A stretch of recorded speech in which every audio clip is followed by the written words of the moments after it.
So what about miracles? How can a Christian who claims to hold a scientific understanding of how the world works also claim to believe in miracles? Well, it may be surprising, but I suggest that a belief in miracles requires a scientific understanding of the world. And so belief in miracles can complement rather than contradict science. How can this be true? Well, one thing I found helpful to realize was when somebody claims to have seen a miracle, for example, one of the witnesses of Jesus' life who saw his resurrection, the one thing that person is not claiming is that people normally rise from the dead. I think we can sometimes imagine that because people back then didn't know the science we know today, that somehow they thought that people naturally or normally rose from the dead. But actually they knew, as well as we do today, that people do not normally rise from the dead.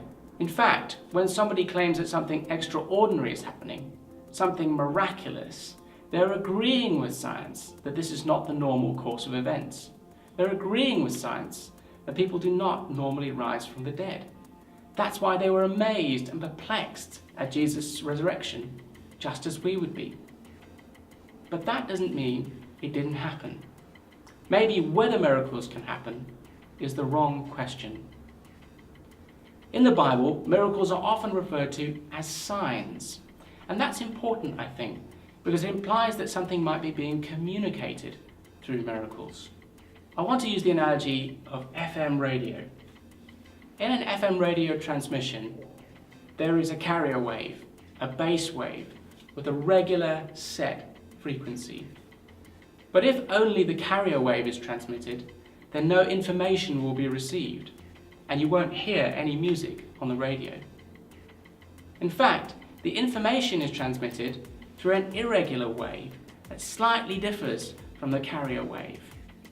And our radios subtract the regular carrier wave which it expects from the irregular wave that it actually receives. And it's in the difference between the two waves that the signal, the information that we hear as music, is transmitted. The same idea is true of miracles.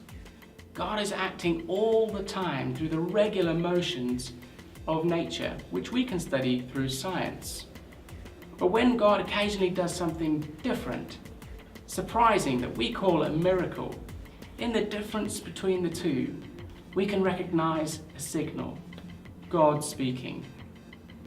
And so science can tell us all about what normally happens, but that doesn't mean miracles don't actually happen. Maybe the real question is not whether miracles can happen, but what it means if they do. Not whether Jesus rose from the dead, but what it means if he did.